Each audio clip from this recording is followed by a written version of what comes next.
सहनाववतु सहनौ भुनक्तु सह वीर्यं करवावहै तेजस्विनावधीतमस्तु मा विद्विषावहै। ॐ शान्ति शान्ति शान्तिः। ॐ पूर्णमिदः पूर्णमिदं पूर्णात् पूर्णमुदच्यते पूर्णस्य पूर्णमादाय पूर्णमेवावशिष्यते। ॐ शान्ति शान्ति शान्तिः। श्रुतिस्मृतिपुराणानाम् आलयं करुणालयं नमामि भगवत्पादं शङ्करं लोकशङ्करं शङ्करं शङ्कराचार्यं केशवं बादरायणं सूत्रभाष्यकृतौ वन्दे भगवन्तौ पुनः पुनः। ईश्वरो गुरुरात्मेति मूर्तिभेदविभागिने व्योमवद्व्याप्तदेहाय दक्षिणामूर्तये नमः। ॐ पार्थाय प्रतिबोधितां भगवता नारायणेन स्वयं व्यासेन ग्रथितां पुराणमुनिना मध्ये महाभारतम् अद्वैतामृतवर्षिणीं भगवतीम् अष्टादशाध्यायिनीम् अम्ब त्वामनुसन्दधामि भगवद्गीते भगवद्वेषिणीम् यं ब्रह्मा वरुणेन्द्ररुद्रमरुतः स्तुन्वन्ति दिव्यैस्तवैः वेदैः साङ्गपदक्रमोपनिषदैः गायन्ति यं सामगाः ध्यानावस्थिततद्गतेन मनसा पश्यन्ति यं योगिनः यस्यान्तं न विदुःसुरासुरगणाः देवाय तस्मै नमः। चौथो अध्याय 18मो श्लोक।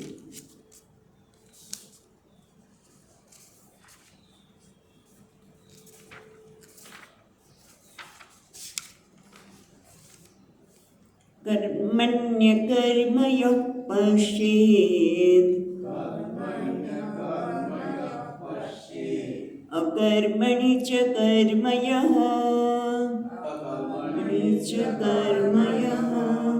स बुद्धिमान् मनुष्येषु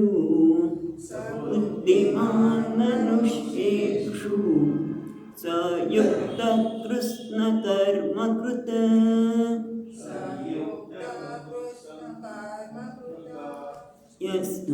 यस्य सर्वे समारम्भाः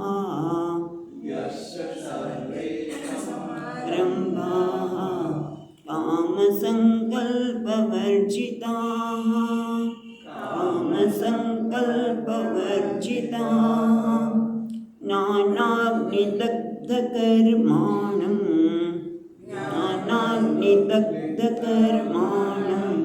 तमाहुः पंडितं बुधाः।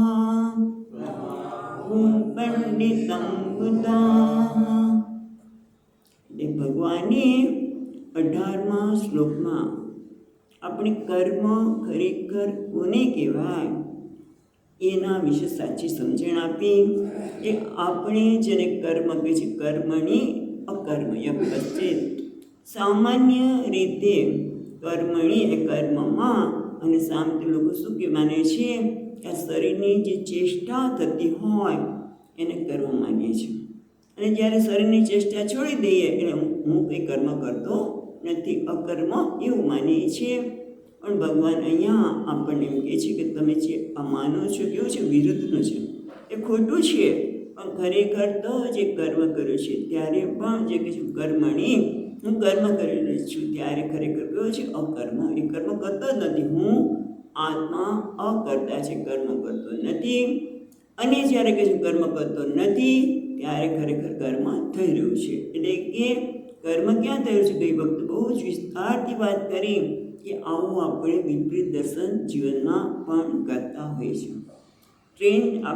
આપણી ટ્રેન ચાલી રહી છે, સ્ટેશન પર બીજી ટ્રેન સ્થિર છે, છતાં આપણને એ ટ્રેન ચાલતી હોય એવો આપણને ભાસ થતો હોય છે. પછી આપણે સમજણ છે એટલે એમાં તો આપણે બહાર નીકળી જઈએ છીએ. પણ અહીંયા પણ આવું જ કંઈક આપણે કરી રહ્યા છીએ કે કર્મ થઈ રહ્યું છે ઉપાધિમાં. ઉપાધિ તો હંમેશા પ્રવૃત્તિ રહેવાની જ છે.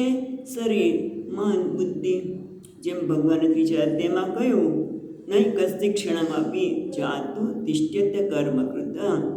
એ ઉપાધિની સ્થિતિ જ એવી છે કે કર્મ કર્યા વગર રહી શકે જ નહીં, સિવાય કે જ્ઞાની.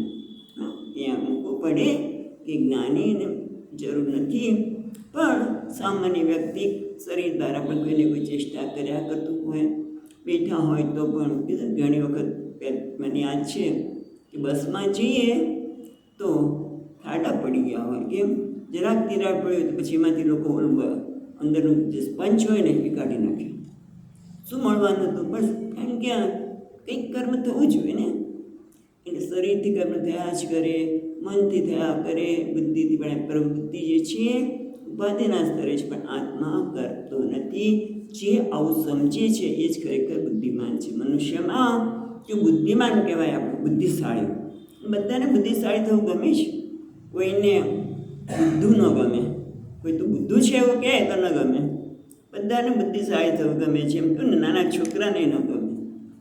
નાના છોકરાઓને પણ ન ગમે એ ચોપડી ઊંધી લઈને પણ બેસે ખરો, હું વાંચું છું, અને તમારે જે બધાને જે મને વાંચતા આવડે છે.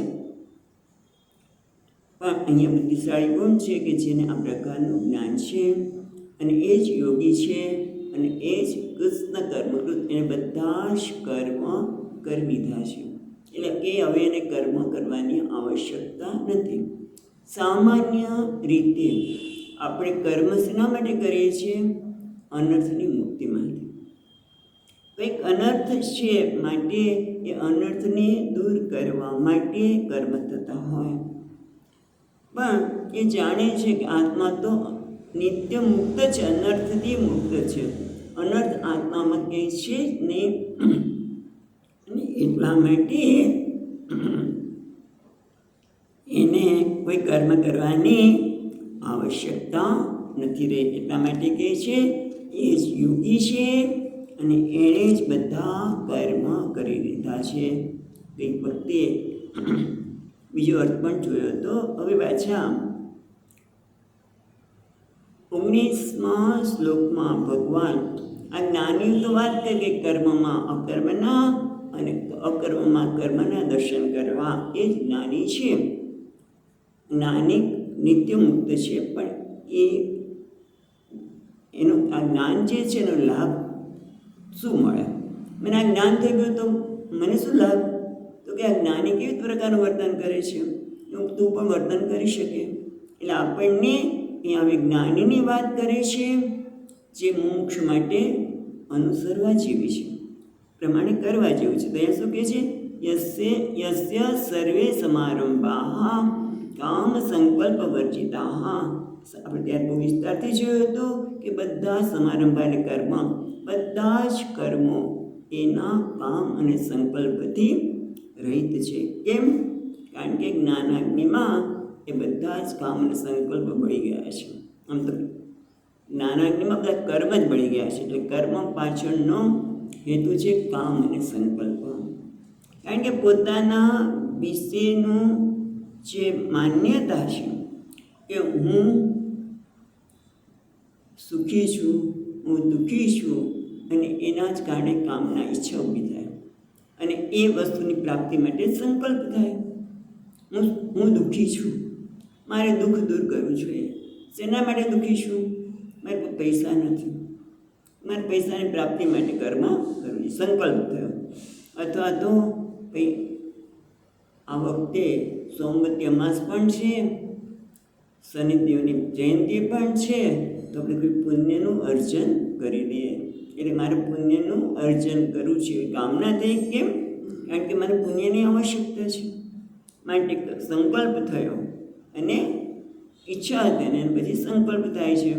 પણ આમણે તો બધા જ કર્મ જ્ઞાનાગ્નિ દગ્ધ કર્માણામ, એટલે જ્ઞાનરૂપી અગ્નિમાં કર્મને દગ્ધ કર્યા છે, એટલે કે કર્તૃત્વ દગ્ધ થઈ ગયું છે.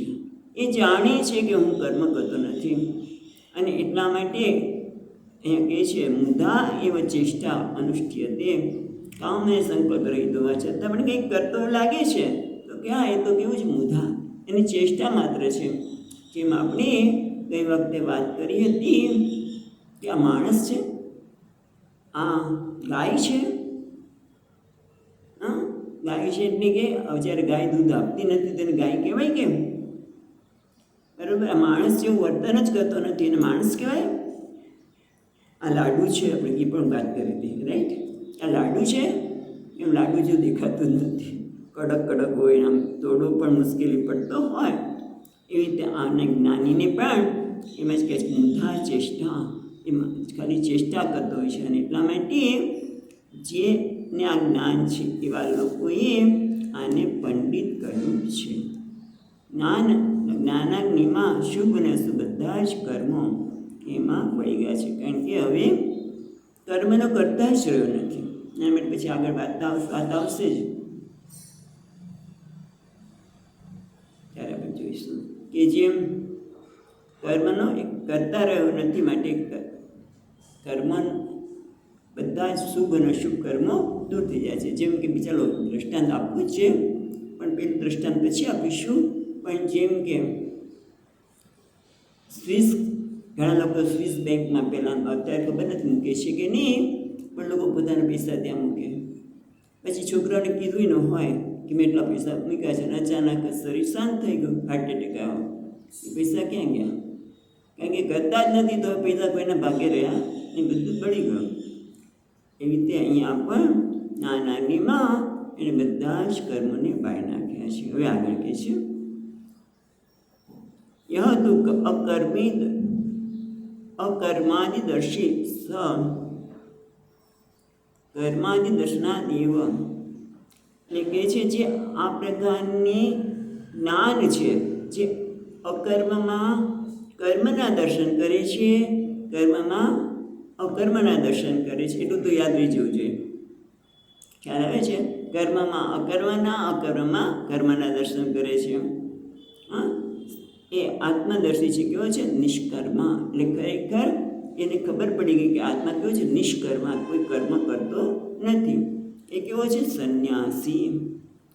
જીવન માત્ર ચેષ્ટમ સન કર્મણી ન પ્રવર્તતે. એટલે હવે પછીના શ્લોકમાં બતાવે છે કે એ તો કેવો છે? આત્મા નિષ્કર્મા છે, એ જાણીને એ કેવો બની ગયો છે? સંન્યાસી. અને ભગવદ્ ગીતા આ પ્રકારના સંન્યાસની વાત કરે છે. કપડાં બદલો કે નહીં, પણ આ જ્ઞાન તો હોવું જોઈએ કે હું કંઈ કર્મ કરતો જ નહોતો. આત્મા નિષ્કર્મ છે, હું હંમેશા નિષ્કર્મ હતો. આ નામ છે સંન્યાસી. પણ આ જ્ઞાનમાં સ્થિત થવા માટે કે જે વિવિધિશા સંન્યાસ, બધા કર્મો છોડીને આ પ્રકારના એક બધા કર્મો છોડી દીધા હોય, ઘરબાર છોડીને પછી કહેવાય ને વિવિધિશા સંન્યાસ, એટલે કે જ્ઞાનમાં સ્થિતિ માટે લીધેલો સંન્યાસ.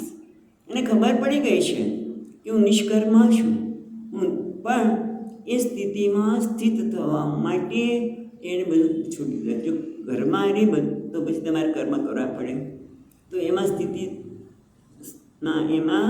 સ્થિતિ પ્રાપ્ત કરવા માટે થોડી મુશ્કેલી પડે. એટલે શાસ્ત્રે જ એને વિવિધ દિશા સંન્યાસની વાત કરી છે. પણ વિવિધ દિશા સંન્યાસીએ પણ આ પ્રકારનું જ્ઞાનમાં નિષ્ઠ થવા રૂપી સંન્યાસ લેવો જોઈએ. એટલે હવે એના માટે અહીંયા કહે છે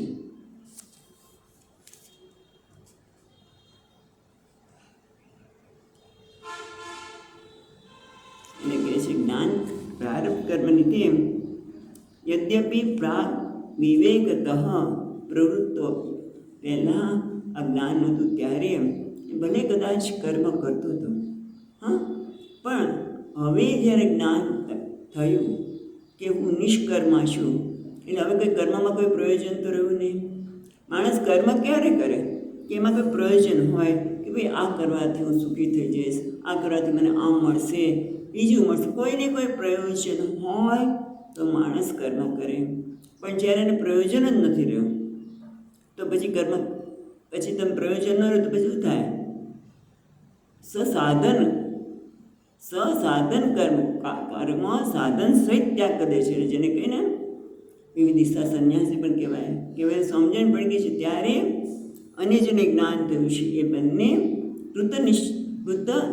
કુતશ્ચિત નિમિત્તા કર્મ પ્રત્યાગ અસંભવે સતી, અને કદાચ એવું બની શકે કે એ કર્મનો ત્યાગ ન પણ કરી શકે, કેમ કે સમષ્ટિ પ્રારબ્ધ.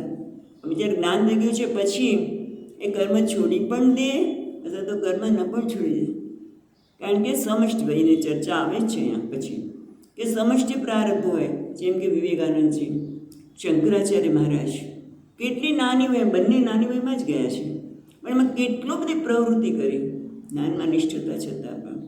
અને રમણ મહર્ષિ શાંતિથી બેઠા હોય, પણ એટલે ટૂંકમાં કોઈ કર્મ કરે છે એટલે એ જ્ઞાની છે કે નહીં એ ન ખબર પડે. સ્વપ્રયોજન ભાવાત, કારણ કે પોતાને કંઈ પ્રયોજન ન હોય. સામાન્ય શું હોય છે કે પ્રયોજન હોય તો માણસ કર્મ કરે, જ્યારે એમ કંઈ પ્રયોજન નથી દેખાતું અને આમાંથી કંઈ મળવાનું નથી તો સાધન સાથે કર્મનો ત્યાગ કરી દેતા હોઈએ છીએ.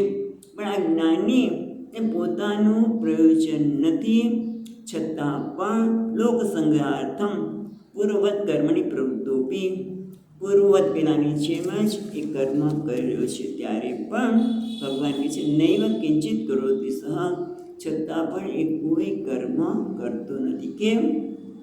એના માટે 20મા શ્લોકમાં કહે છે, 20મો શ્લોક વાંચીએ. त्यक्त्वा कर्मफलासङ्गं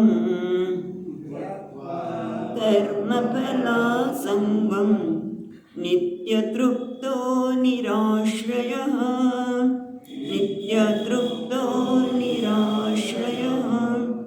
कर्मण्यभिप्रवृत्तोऽपि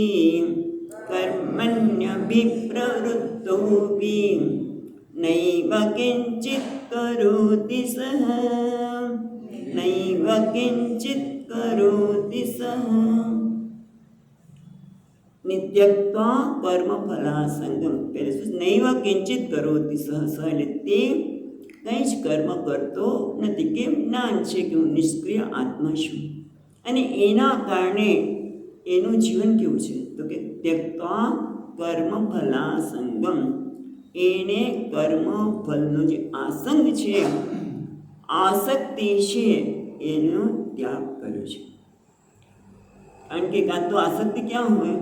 હું કર્મ કરું છું, જ્યારે હું મારી જાતને માનતી હોઉં કે હું કર્મ કરું છું, હું આ કર્મનો કરતા છું, તો પછી આસક્તિ આવે કે ભાઈ બરોબર થવું જોઈએ. જ્ઞાની પણ બરાબર જ કરતો હોય, પણ એને ટેવથી બરાબર કરતો હોય, પણ સામાન્ય વ્યક્તિમાં એને કર્મની આસક્તિ હોય, બરાબર થવું જોઈએ, મેં કર્મ કર્યું, મારું કર્મ છે, મેં કર્યું, વગેરે વગેરે. તો એટલે આપણે ઘણી વખત આ મેં કર્મ કર્યું તમે જોયું ન જોયે તો પછી યાદ કરાવવું પડે કે મેં આ કર્મ કર્યું, તમે કેમ કોઈ ધ્યાન નથી આપતા, કેટલું સરસ કર્યું, કેટલી વખતથી કર્યું, આજે આટલી સરસ રસોઈ બનાવી, તમે કોઈ સારા શબ્દો પણ ના કહ્યા. એ ટૂંકમાં કાં તો કર્મમાં આસક્તિ હોય અથવા તો ભોગ માટે, તો મને આ મેળવીને આ ભોગવીને મને આનંદ થશે, મારા આનમાં વૃદ્ધિ થશે એવું જ ભાવના હોય તો ક્યાં આસક્તિ હોય? કર્મફળમાં. કર્મફળ એટલે ભોગવું. કર્મફળ એટલે ભોગવવામાં ઈચ્છા હોય તો કર્મફળમાં આસક્તિ હોય. એટલે ભોગવવામાં હોય તે આસક્તિ. જ્યાં સુધી આસક્તિ હોય ત્યાં સુધી નિત્ય તૃપ્ત શક્ય જ નથી. ત્યક્ત્વા કર્મફલાસંગમ, એને ત્યાગ કર્યો છે એવું પણ ન કહેવાય, છૂટી ગયું છે. જેમ આપણે નાના હતા ત્યારે રમકડા રમતા હોય, લખોટી રમતા હોય, પણ જરા મોટા થયા પછી છૂટી ગયું. હવે રમકડા રમવાનું મન ન થાય. કદાચ દાદા દાદી બને તો એ રમતા હોય દાદા બાળકો સાથે દાદા, પણ એ રમત પહેલાં બાળક હતા ત્યાર જેવી તો નથી જ. ત્યક્ત્વા એટલે ત્યાગ્યો છે એવું પણ નહીં કહીએ. એને કર્મફળનો આસંગ, આસક્તિ છૂટી જ ગઈ છે. કેમ? પોતાના સ્વરૂપને જાણવાથી પોતે કર્મમાં અકર્મના દર્શન કરે છે અને કર્મમાં અકર્મના દર્શન કરે છે. એટલે કે હું નિષ્ક્રિય છું, મને કર્મ દ્વારા હવે કંઈ મેળવવાનું નથી, એટલે કંઈ પ્રયોજન જ નથી. કાં તો કર્મ હું કરું છું એટલે બધા મારી વાહ કરે, એ એક પ્રયોજન હોઈ શકે. બીજું પ્રયોજન શું હોઈ શકે? આ કર્મ કરીને મને જે ફળ મળશે એને હું ભોગવીશ. પણ આ બંનેમાંથી એકે પ્રયોજન જ નથી રહ્યો. એટલા માટે કર્મ ફળનો આસંગ, આસક્તિ છૂટી ગઈ છે અને એના કારણે કેવું છે? નિત્ય તૃપ્ત. આપણે પણ તૃપ્ત થઈ જઈએ છીએ. કેમ? હવે હમણાં કેરીની સિઝન ચાલે છે, એ રોજ કેરીનો રસ ને રોટલી ખાઈએ. અચ્છા, કે રસની સાથે રોટલી વધારે ખવાય? હો કે ખાધી કરો, રોજ ખાતા વધારે કેરીને રસ ખાતો, પણ પછી એક સમય તો આવે ને તૃપ્તિ, ના હવે મને નહીં જોઈએ, હવે મને કંઈ નથી જોતું. અને એ વખતે એની બહેન ધર્મપત્ની કે કોઈ હોય ઘરના બહેનો, સાંજે શું બનાવો? કંઈ નહીં, મને કંઈ જરૂર જ નથી. ત્યારે તમે જોજો આવું જ કે કંઈ સાંજે બનાવવાની જરૂર નથી, બહુ આજ ખાધું છે. પણ એ તૃપ્તિ ક્યાં સુધી ચાલે? બધું ભલે કહેવામાં આવે કે મેં બહુ ખાધું છે કે બનાવવું નથી, પણ થોડા કલાક 2-4 કલાક પછી એ તૃપ્તિ આવે ને. સામાન્ય રીતે મનુષ્યની તૃપ્તિ અન્ન વગેરે એ કોઈ વસ્તુની પ્રાપ્તિથી પણ હોય. મને આ વસ્તુ મળી જાય, હા બસ હવે તૃપ્ત થઈ ગયા, હવે કંઈ જોઈતું નથી. પણ પછી નવી કંઈ સુવિધા આવે, નવી વસ્તુ આવે, નવો મોબાઈલ આવ્યો, હવે તો આ જોઈએ. એટલે કે તૃપ્તિ જ્યાં સુધી હું મારી જાતને સુખી છું કે દુઃખી છું, કેવી રીતે? કર્મ દ્વારા. એટલે કર્મ જ્યાં સુધી મારી સમજણ એ છે કે હું આ કર્મ કરીને સુખી થઈશ અથવા તો કર્મ ફળથી મને સુખ પ્રાપ્ત થશે, શાંતિ પ્રાપ્ત થશે, ત્યાં સુધી તૃપ્તિ આવે છે નહીં. કારણ કે ત્યાં સુધી શું થાય કે પછી આગ્રહ જ રહે. તૃપ્તિની જગ્યાએ શું આગ્રહ રહે, આપણે તૃપ્તિ ન આવે. કારણ કે આ મળી જાય કર્મમાં, કર્મ દ્વારા હું સુખી થઈશ કે કર્મ ફળ દ્વારા સુખી થઈશ. કેમ એવું કહે છે?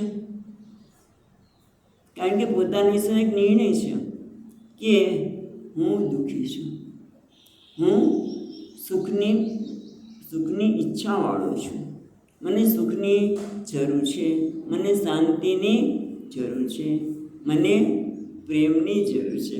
એ કંઈક ને કંઈક જરૂરિયાતના લીધે જ માણસને કર્મમાં કે કર્મફળમાં આસક્તિ. જ્યાં સુધી એ પ્રકારે છે ત્યાં સુધી તૃપ્તિ રહે જ નહીં, ઉલટાના આગ્રહ રહે. મારો આગ્રહ પૂરો થાય તો હું તૃપ્ત બરાબર છું. મારી આ ઈચ્છા, આગ્રહ કહો કે ઈચ્છા? આગ્રહ, મને આ જોઈએ, મને આ જોઈએ, આગ્રહ આવું થવું જ જોઈએ. આપણે ઘરના ઘણા લોકો એટલા સારા હોય છે કે બધા આપણા આગ્રહ પૂરા કરે, પણ એ જ્યાં સુધી અતૃપ્તિ છે ત્યાં સુધી આગ્રહ વધવાના જ, ઘટવાના નહીં. અને એક સમય એવો આવે કે લોકો પણ આપણા આગ્રહ પૂરા કરી શકે નહીં અને તે શું થાય? દુઃખી. પણ આ જ્ઞાની છે એ કેવો છે? નિત્ય તૃપ્ત. નિત્ય એટલે હંમેશા. નિત્ય પહેલાં તૃપ્ત જો પેલા નિત્ય શબ્દ જો, નિત્ય એટલે જે હંમેશા છે એને, જે ભૂતકાળમાં પણ હતું, વર્તમાનમાં પણ છે અને ભવિષ્યમાં રહેશે. એટલે કે નિત્ય કહીએ ને, નિત્યને એને જ કહીને આપણે, એટલે જે ભૂતકાળમાં, ભવિષ્ય અને વર્તમાનમાં છે, નિત્ય છે. આ નિત્ય તૃપ્ત છે જ્ઞાની, એટલે કે પોતાની જાતને જાણે છે કે જ્યારે હું અતૃપ્ત માનતો હતો ને ત્યારે તૃપ્ત જ હતો. આત્મા નિત્ય તૃપ્ત છે એ જાણે છે. અને અતૃપ્તિ ક્યાં છે? શરીરના સ્તરે હોઈ શકે, પણ આત્મા કયો છે? નિત્ય તૃપ્ત છે. કારણ કે પોતાની તૃપ્તિ માટે એ કોઈના પર આધાર રાખતો નથી. કેમ નથી રાખતો? સ્વે મહિમની તિષ્ઠતિ, એ પોતાના મહિમામાં. કયો મહિમા છે? ન કર્મણા વર્તતે ન કન્યા. હું કર્મ તારા મારામાં કોઈ વધારો થઈ શકે નહીં, કે કંઈક ન કરું તો ઘટાડો થઈ જાય. એને સ્પષ્ટ છે. એટલે કે નિત્ય તૃપ્ત માટે એટલા માટે છે કે પોતાના મહિમામાં સ્થિત છે, પોતાના સ્વરૂપમાં સ્થિત છે. હું નિષ્ક્રિય છું, હું પરમાનંદ સ્વરૂપ છું.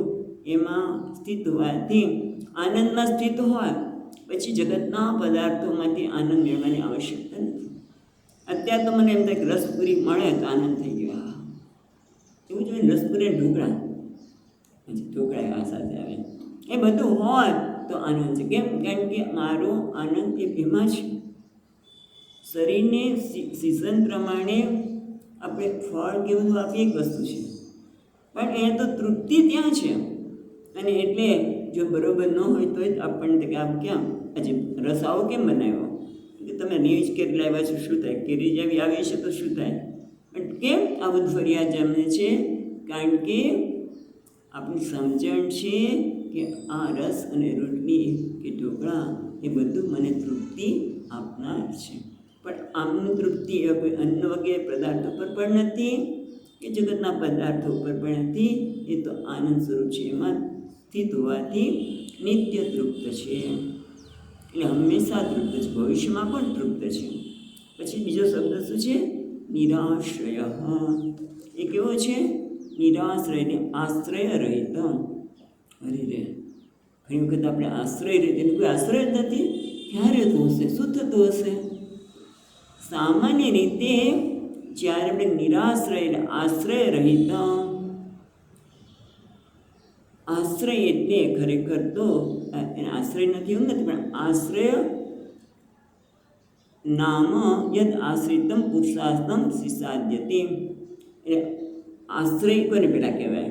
કે જે આશ્રય નામ, જેમ કે આપણે સમજતા પહેલાં આપણે જોઈએ કે ભૂખ લાગી છે, માણસને ભૂખ લાગી છે, તો એના માટે એને આશ્રય લેવો પડે, કાં તો રસોડામાં જવું પડે, કંઈક બનાવવું પડે.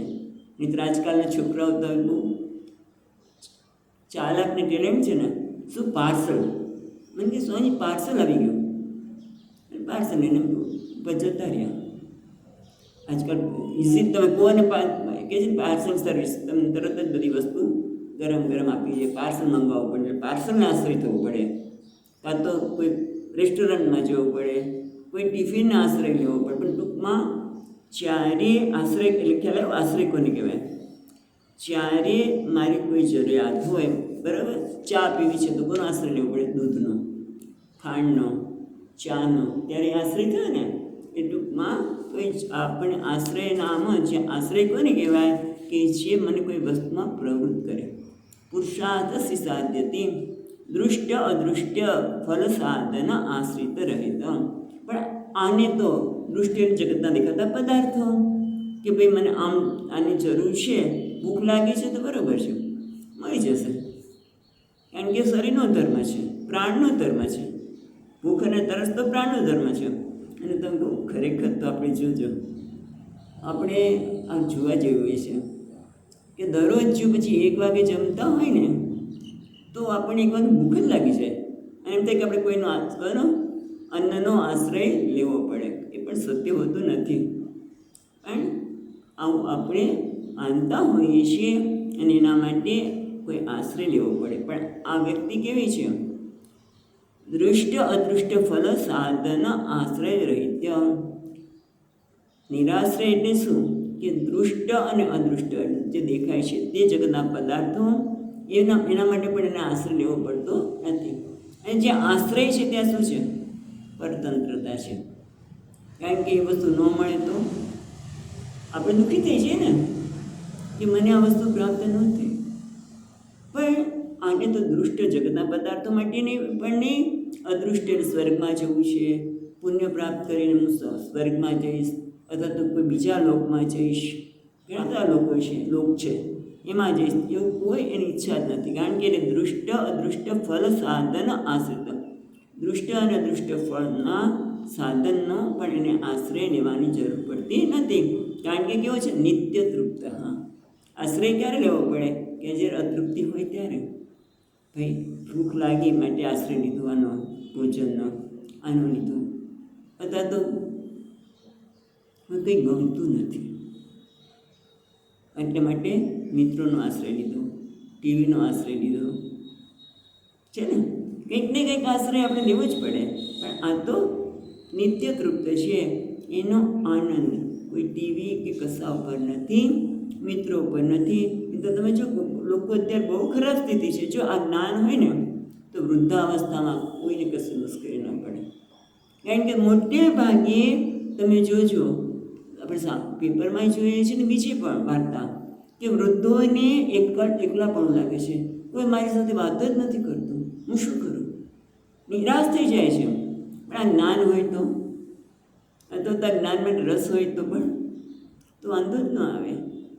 પણ એટલે કહે છે દૃષ્ટ અદૃષ્ટ ફલ સાધન આશ્રિત. એટલે આપણે વાતે કરતા હતા કે હું એકલો છું, મને ગમતું નથી, એટલે આપણે કોઈનો આશ્રય લેવો પડે. પણ આ તો જાણે છે કે હું પૂર્ણ છું, આનંદ સ્વરૂપ છું, માટે કોઈ આશ્રયની જરૂર જ નથી. એટલે કે શું કહે છે? ત્યક્ત્વા કર્મફલાસંગમ નિત્ય તૃપ્તો નિરાશ્રય કર્મણ્યભિપ્રવૃત્તોપી અવજ્ઞાને વિદુષા ક્રિયમાણ કર્મ. એ ભલે બહારથી કર્મ કરતો લાગે, ક્રિયમાણ કર્મ કરતો લાગે તો પણ પરમાર્થતઃ, કારણ કે પરમાર્થ દ્રષ્ટિએ એ કેવો છે? નિષ્ક્રિય આત્મદર્શન રીતે એ કંઈ કરતો નથી. તેને ભૂતમ સ્વપ્રયોજન ભાવાત, એટલે કોઈ પ્રયોજન તો રહ્યું નથી.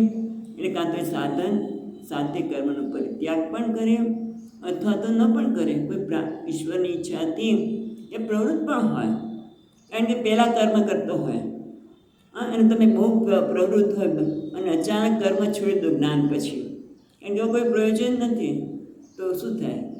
લોકો નિંદાને પાત્ર બને કે જો પહેલાં કેવો કર્મ કરતા તો શું થયું, કેમ નથી કર્મ કરતા? અને મને ખ્યાલ છે વર્ષો પહેલાંની વાત કે અમે નોકરી કેમ છોડી દીધી, આટલી સરસ નોકરી છોડી દીધી, લોકોને ઉપયોગી થઈ શક્યા હોત. લોકોને આવું બધું વિચાર આવવાનો છે. પણ એની અહીંયા તો વાત બીજી છે નાનીની, કે પોતાના પ્રયોજન અભાવ હોવાથી પણ છતાં જ્ઞાનમાં નિષ્ઠા હોવાથી કર્મનો ત્યાગ પણ કરી શકે અથવા તો પ્રાપ્તિ તત્વ નિગમો અસંભાવા, કદાચ કર્મ છોડી ન શકે અને કર્મ કરતો હોય ત્યારે એ કર્મ શેના માટે કરે છે? લોક સંગ્રહ મેળવા. લોક સંગ્રહ એટલે લોકોને માર્ગે જતા અટકાવવામાં આવી. એને પૂજાની જરૂર નથી, પણ એ પૂજા કરે છે કારણ કે બીજા લોકો પૂજા કરતા અટકીનું છે માટે. એ તીર્થયાત્રા શેના માટે કરે છે? ત્યાં કે શાસ્ત્ર તીર્થે કુર્વંતી તીર્થમ, તીર્થને પણ તીર્થ બનાવવા માટે તીર્થયાત્રા કરે છે. શાસ્ત્રને પણ શાસ્ત્રપણું આપવા માટે, કે શાસ્ત્ર કહે છે કે તું અકર્તા છે, તું પૂર્ણ છે, પણ છતાં લોકોને જોવે ત્યારે લાગે જ્યારે મને કંઈ મેળવવા છે. વાત કરી લોકોને શાસ્ત્ર જે કહે છે એ સત્ય છે એ જોવાનું આપણે દર્શન થાય મળે ત્યારે જ્ઞાનીના કર્મો દ્વારા. જેમ કે જે પૂર્ણ છે, જેને કંઈ મેળવવાનું જ નથી, એ બધાનો સ્વીકાર કરવાનો છે. આ સ્વામીજીના જીવનની વાત કરે છે કે જેને બધાનો સ્વીકાર છે, કોઈના માટે વિરુદ્ધ જ નથી. ભલે લોકોને જે લાભ હોય લાગતો હોય, પણ એના માટે તો બધા સમાન જ છે. અને એટલા માટે સ્વામીજી વાત કરતા હતા. એક વખત મદ્રાસ જતા હતા. મદ્રાસના એમના પ્રવચન હતા અને કોઈ ઋષિકેશના સંન્યાસી દૂરથી કીધું અમારા ઋષિકેશના છે. તરત જ એને બોલાવ્યા, તરત જ એનો સ્વીકાર. બધાને એમ લાગે કે મારા છે, કારણ કે બધાનો સ્વીકાર. એ શું બતાવે છે કે આપણને જે શાસ્ત્ર કહી રહ્યું છે એવું જીવન જીવનાર હોય છે. એટલે આપણે પણ શાસ્ત્રના પ્રમાણે શું કે જ્ઞાની કોઈ પણ કર્મ કરે ત્યારે એ કર્મ દ્વારા શાસ્ત્રને પણ પ્રમાણિત કરતો હોય છે, તીર્થને તીર્થપણું આપે છે અને લોકોને માર્ગે જતાં અટકાવવા માટે પણ એ કર્મ કરે છે. એટલે પૂર્વત કર્મણી અભિપ્રવૃત્તો બી પહેલાં કર્મ કરતા હતા એટલે અત્યારે પણ કર્મ કરે છે, પણ છતાં નિષ્ક્રિય આત્મદર્શન સંપન્નતા પણ પોતે જાણે છે. બહારના દ્રષ્ટિએ લોકોને એમ લાગે છે કેટલું બધું કર્મ કરે છે. અને એને આપણે કર્મ કરતો બોજ પણ લાગે, કર્મ કરે થાક લાગે, પણ એને થાક નથી લાગતો, નિત્ય તૃપ્ત છે, એટલે બોજથી રહિત છે. જ્યારે આ વાત થઈ રહી છે ત્યારે એક બીજી વાત યાદ આવી. અમે લોકો જ્યારે ત્યાં અન્યાય કટીમાં કોઈમ્બતુર પાસે અન્યાય કટી છે ત્યાં ભણતા હતા. તો આપણા સ્વામીજી મહારાજ દયાનંદજી મહારાજની વાત કરીએ છીએ, એ ભણાવતા હતા. તો પછી અમને ભણાવવા અને અમારી બધી જરૂરિયાત જે કંઈ હોય એનું ધ્યાન પણ રાખવું પડે એમને. અમે તો કંઈ પૈસા આપતા નતા, કશું જ નહીં, બધું છોડીને ગયા હતા. એટલે તો સ્વામીજી મહારાજ ક્યારેક મદ્રાસ કીધું પ્રવચન માટે જવું પડે, બોલાવે ને, જેથી જે કંઈ ગુરુદક્ષિણા આવે એમાં અમારા લોકોનું કંઈ ચાલતું હોય. પણ અમે જોયું હોય કે સ્વામીજી એક દિવસ માટે પણ ગયા હોય, કદાચ કોઈને ત્યાં એવો પ્રસંગ હોય એટલા માટે ગયા હોય કે ગમે તે મદ્રાસ નજીક એટલે, પણ આવીને તમે બધા સ્વામીજી આવે એટલે સ્વામીજીને મળવા જઈએ, પ્રણામ કરીએ, ત્યાં તરત કહે કે બસ હવે 10-15 મિનિટમાં ક્લાસ જાહેર કરી દે. થાકે જ નહીં. કેમ? કારણ કે નૈવ કિંચિત કરોમિતિ, એને કોઈ થાક જ, શરીર થાકી જાય તો થોડીક વાર આરામ કરીને પાછા પ્રવૃત્ત. એટલા માટે કહે છે કે નિષ્ક્રિય આત્મદર્શન સંપન્ન વાત નૈવ કિંચિત કરો, એની દ્રષ્ટિમાં તો ખરેખર કંઈ કરતો નથી. હવે આગળ કહે છે સ પુનઃ પૂર્વ ઉક્ત વિપરીત પ્રાગ એવં.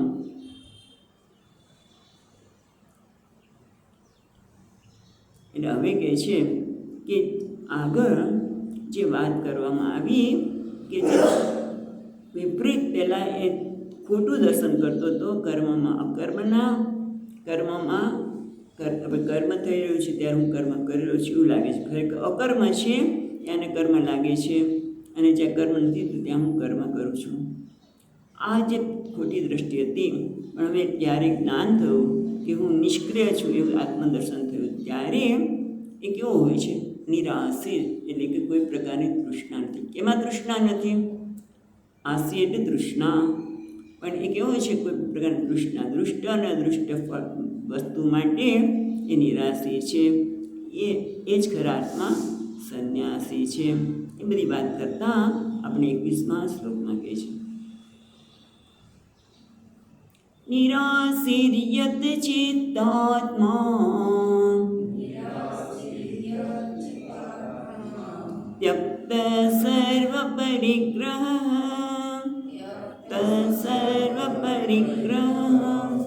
शारीरं केवलं कर्म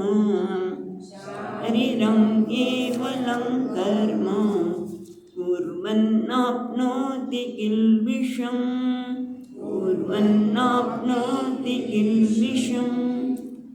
એટલે પેલા કહે છે નિરાશિર યત ચિત્તાત્મા. નિરાશિર એટલે નિર્ગતા આશીષી, આશી એટલે તૃષ્ણા, જેના જીવનમાંથી બધી તૃષ્ણા ક્યારે હોય? જ્યારે તૃષ્ણા એટલે તીવ્ર ઈચ્છા. તૃષ્ણા કોને કહેવાય? બસ આના વગર મને ચાલશે જ નહીં. પણ એ જન્મે છે ક્યાંથી? પોતાના વિશેના ખોટા ખ્યાલમાંથી.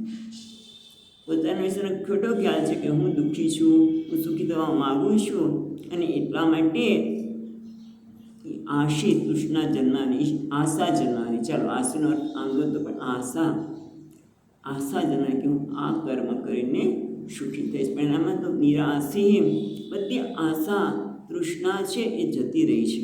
કારણ કે ફરી એકવાર ક્યાં? કારણ કે પ્રત્યેક આત્મા નિષ્ક્રિય છે, એને કોઈ પૂર્ણ છે, પૂર્ણતામાં કોઈ આશા જન્મી શકે નહીં. પોતે નિષ્ક્રિય છે અને એના કારણે આશા જતી રહી. બાકી તો જ્યાં સુધી જ્ઞાન ન થાય ત્યાં સુધી કોઈ વ્યક્તિ નિરાશી બની શકે જ નહીં. કોઈને કોઈક આશા જન્મવાની, આમ કરી લો, મારો છોકરો આમ કરી દે, ઓલું આમ કરી દે. સતત આપણે જોઈએ, આપણી જાતને જોવાનું, વિચારવાની કે આપણે કેટલા અંશે આમાંથી મુક્ત થઈ શકીએ એમ છે.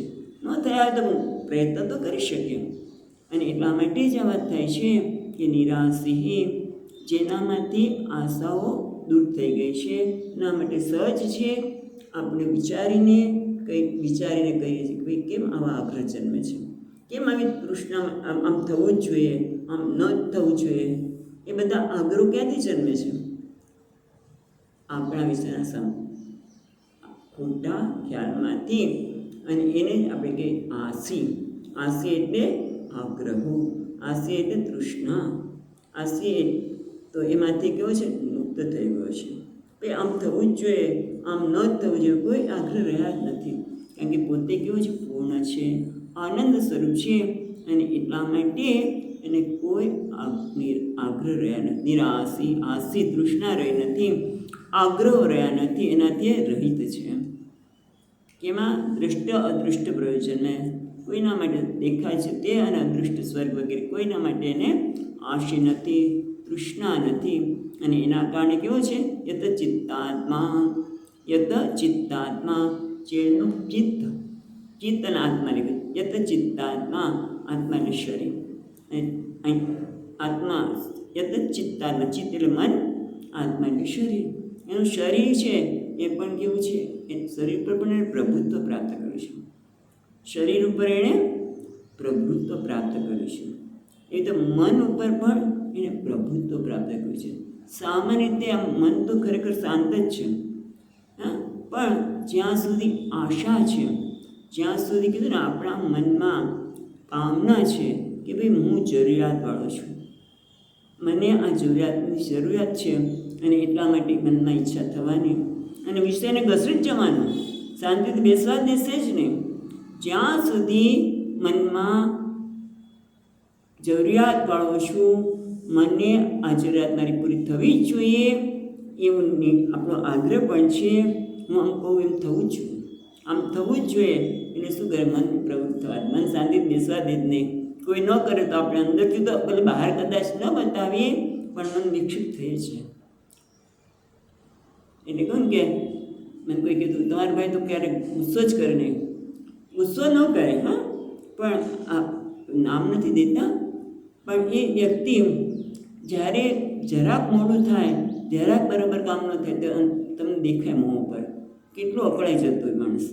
કારણ કે મનમાં જે આપણા આશા છે માટે કેવું છે? મન પર પ્રભુત્વ નથી. એટલે મન પાણી ખેંચી જવાનું, જેમ પાણી શાંત હોય પણ તમે પાણીમાં એક કાંકરો નાખો એટલે તરંગ ઉત્પન્ન થાય. મનમાં એક ઈચ્છા ઊભી થઈ એટલે તરત જ મનમાં તરંગ ઉત્પન્ન થવાના, અશાંતિ ઉત્પન્ન થવાની. અને એટલા માટે આ કેવું છે? નિરાશી યત ચિત્તાત્મા, જેનો આત્મા, શરીર અને મન બંને એના કાબૂમાં છે. એક જ્યાં ઈચ્છે ત્યાં એ લઈ જઈ શકે છે, એના પર એનું પ્રભુત્વ છે. અને એના કારણે પછી શું થાય છે? ત્યક્ત સર્વ પરિગ્રહ,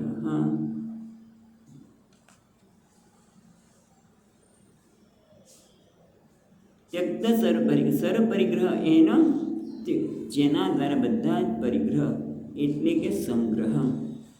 માણસ પરિગ્રહ એટલે શું? સંગ્રહ કરો, કંઈ કામ લાગશે. સામે તો જોજો આ વસ્તુ રાખી મૂકીએ ક્યારેક કામ લાગશે. અને આપણને નાનપણથી એવું કહેવામાં આવે સંગ્રહ સાપ પણ કામ લાગે.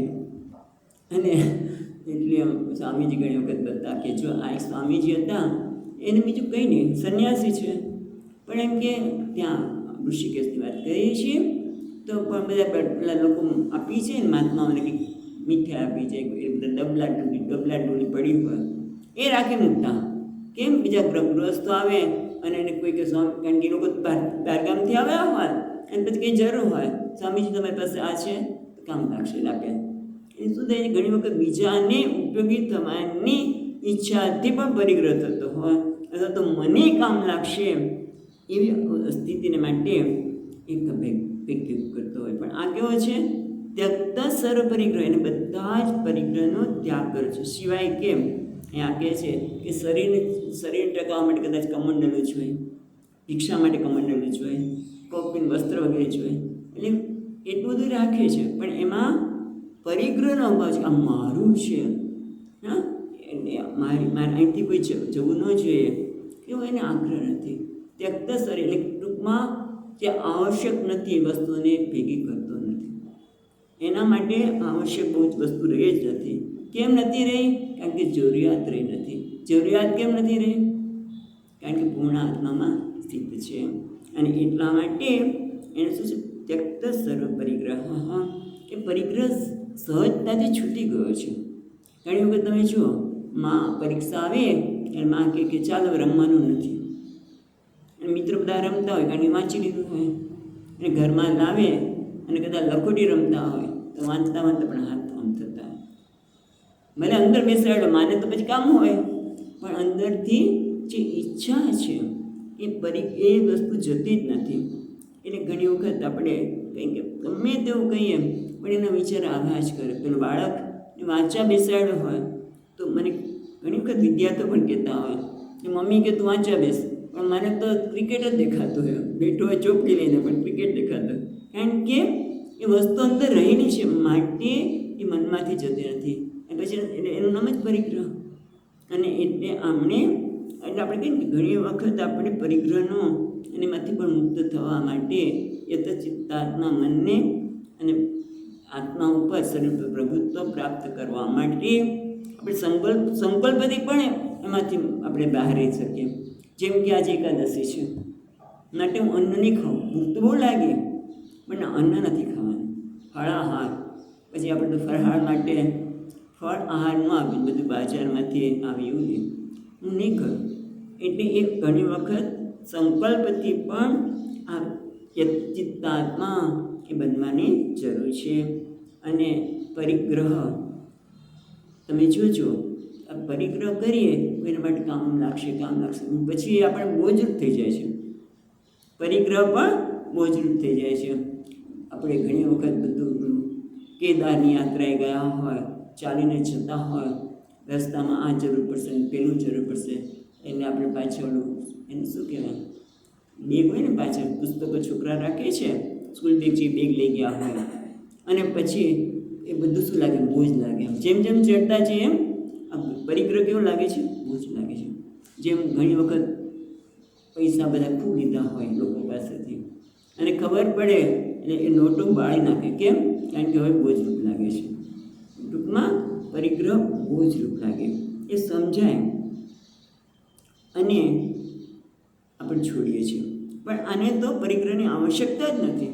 એટલે એ આમ તો જોવા જઈએ તો ત્યક્ત સર્વ પરિગ્રહ, એટલે સર્વ બોજમાંથી મુક્ત છે. એને કોઈ બોજ જ નથી, હંમેશા એ ફ્રેશ જ છે, કોઈ બોજથી રહિત છે. નિત્ય સ્વસ્થ, હંમેશા એ સ્વસ્થ છે. પછી બીજી રીતિમાં કહે છે, શારીરમ કેવલમ કર્મ કુર્વન આપનોતિ કિલ્બિષમ. અહીંયા થોડું ભગવાન ભાષ્યકારે શારીર એના બે અર્થ કરી રહ્યા છે.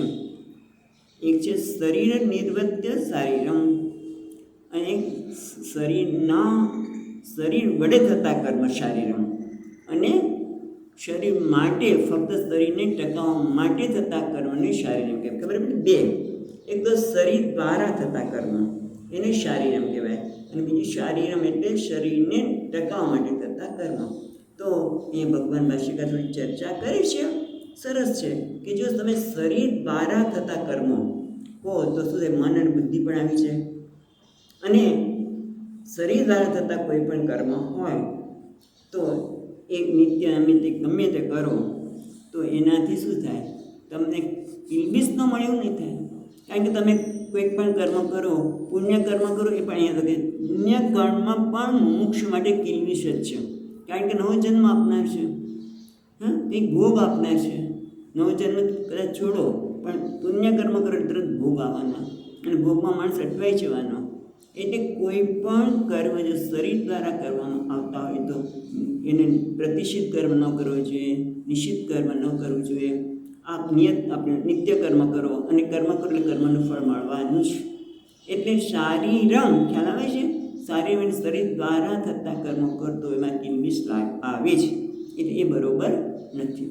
તો પછી બીજો અર્થ થયો, જ્ઞાની શું કરે છે, શરીર નિવર્તન, શરીરને ટકાવવા માટે જ કર્મ કરે છે. પણ એ કેવા છે, શારીરમ કેવલમ કર્મ, શરીરને ટકાવવા માટે કરે છે. પણ કેવલ એટલે શું, ફક્ત ને? સામાન્ય કેવલ એટલે ફક્ત, તો કે ના, કેવલ એટલે અભિમાન રહિત. એ જ્યારે કર્મ કરે છે ત્યારે કહે છે કેવલ શબ્દ પ્રયોગ અહમ કર્મ કરોમિતિ અભિમાન વર્જિત. હું આ કર્મ કરી રહ્યો છું એવું અભિમાન પણ નથી. શારીરમ કેવલમ કર્મ, શરીરને ટકાવવા માટે. શરીરને ટકાવવા માટે આમ તો પછી કહેશે કે શરીરને ટકાવવાની પણ ચિંતા નથી, જે આવશે બરાબર છે. પણ અહીંયા કે શરીરની સ્થિતિ માત્ર માટે, શરીરની સ્થિતિ, કારણ કે પ્રારબ્ધ છે ત્યાં શરીર રહેવાનું છે, ત્યાં સુધી શરીરને આવશ્યકતા છે, આપવું પડે. પણ ત્યારે પણ જે કંઈ કર્મ કરે ત્યારે કેવલમ અહમ કર્મ કરોમિતિ અભિમાન વર્જિત. એટલે જે કંઈ કર્મ થયા છે કેવા છે, શરીર વગેરેની ચેષ્ટા માત્ર છે. એટલે કહે છે ને, શારીરમ કેવલમ કર્મ પૂર્વત આપનોતિ ન કિલ્બિષમ. કારણ કે કોઈ પોતે કર્મ કરી રહ્યો છે ત્યારે પણ એમાં અભિમાન નથી, અને એટલે કેવું છે, ચેષ્ટા માત્ર છે. લોકદ્રષ્ટા પૂર્વન આપનોતિ કિલ્બિષમ, લોકોની દ્રષ્ટિએ જો હું કર્મ કરું છું તો મને કિલ્બિષ ફળ મળવાનું, દુઃખ મળવાનું છે. પણ આને તો જ્ઞાનાગ્નિ તપ્ત કર્મણા, જ્ઞાનાગ્નિ બધા કર્મોને બાળી નાખે છે. એટલે પોતે અકર્તા આત્મા છે, માટે જ્ઞાનાગ્નિ દગ્ધ સર્વકર્મણત્વાત્ અપ્રતિબંધેન મુચ્યતે. એટલે હવે પછી એને કોઈ કિલ્બિષ રહેતો જ નથી.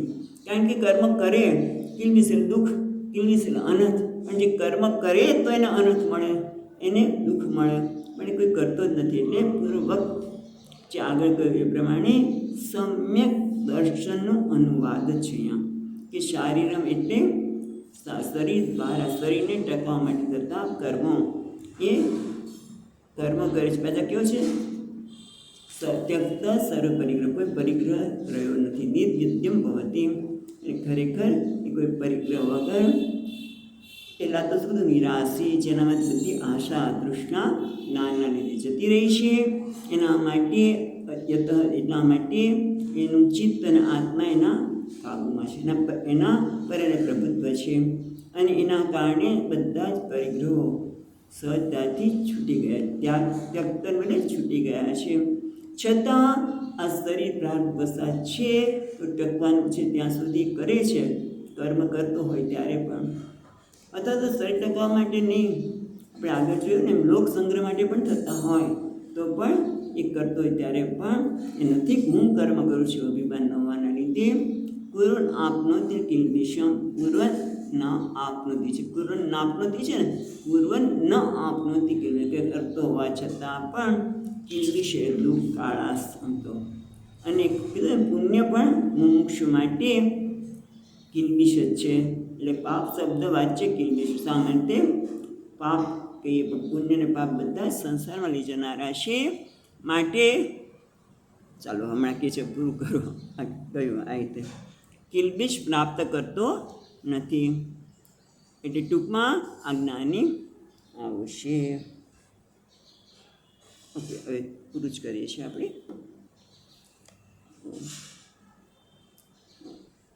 ઓમ પૂર્ણમદઃ પૂર્ણમિદં પૂર્ણાત પૂર્ણમુદચ્યતે પૂર્ણસ્ય પૂર્ણમાદાય પૂર્ણમેવાવશિષ્યતે. ઓમ શાંતિ શાંતિ શાંતિ. शङ्करं शङ्कराचार्यं केशवं बादरायणं सूत्रभाष्यकृतौ वन्दे भगवन्तौ पुनः पुनः। ईश्वरो गुरुरात्मेति मूर्तिभेदविभागिने व्योमवद्व्याप्तदेहाय दक्षिणामूर्तये नमः। ॐ शान्ति शान्ति शान्तिः। हरिः ॐ। श्रीगुरुभ्यो नमः। हरिः ॐ।